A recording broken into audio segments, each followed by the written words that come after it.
അപ്പൊ CID പണി ഒപ്പിച്ചു. കംപ്ലീറ്റ് കള്ളത്തരവും കയ്യോടെ പിടിച്ചു അല്ലേ?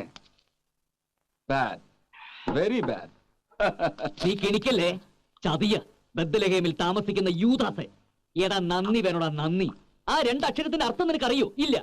ചേടാ ഞാൻ എന്നാ എഴുതുന്ന ഇയാള് പറയുന്നത്? നിനക്ക് മാനേജ് ചെയ്യായിരുന്നു, ഈസി ആയിട്ട് മാനേജ് ചെയ്യായിരുന്നു. ആ പുണ്യനായർ ഒന്നും അറിയിക്കാതെ നാട്ടിലേക്ക് പാക്ക് ചെയ്യായിരുന്നില്ലേ?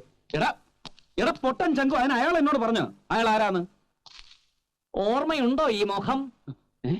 2.5 വർഷം മുമ്പുള്ള ഒരു ഏപ്രിൽ മാസ രാത്രിയിൽ രക്തത്തിൽ കുളിച്ചു കിടന്ന് നിന്നതാ ഈ കൈകൾ കൊണ്ട് കോരിയെടുത്തപ്പോ നീ പറഞ്ഞൊരു ഡയലോഗ് ഉണ്ടായിരുന്നു, thank you sir, thank you എന്ന്.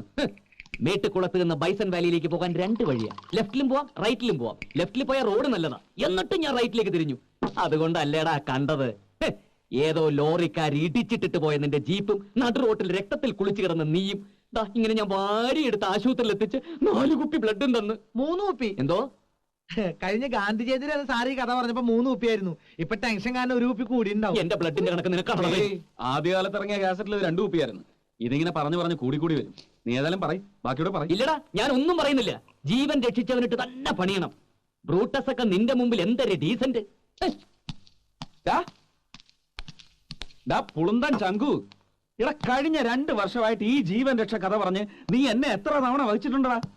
ഇവിടെ പറയുന്ന നിനക്കില്ലേലും കേൾക്കുന്ന എനിക്കില്ലടാ ഒരു ചളുപ്പ്. ഹോ ദൈവമേ, നിനക്കന്നൊന്ന് ലെഫ്റ്റിലേക്ക് തിരിഞ്ഞു പോകാൻ പാടില്ലായിരുന്നോ?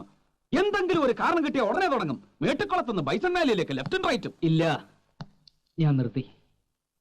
ഇനിയില്ല. യാത്ര പറയാൻ വന്നത് ഞാൻ. ഇനി ചിലപ്പോ കണ്ടില്ല എന്ന് വരും. കാണാതിരിക്കാൻ ഞാൻ ശ്രമിക്കാം. സാറ് സൂയിസൈഡ് ചെയ്യാൻ പോവാണല്ലേ? എടാ മോനായി, ചവിട്ടി കേറ്റി തരും ഞാൻ. സൂയിസൈഡ് നിന്റെ അപ്പം ചെയ്യും. മോനെ, എന്താടാ നിന്റെ പ്രശ്നം? എടാ നിനക്കൊരു പ്രശ്നം ഉണ്ടായി ഞാനുണ്ടാവില്ലടാ.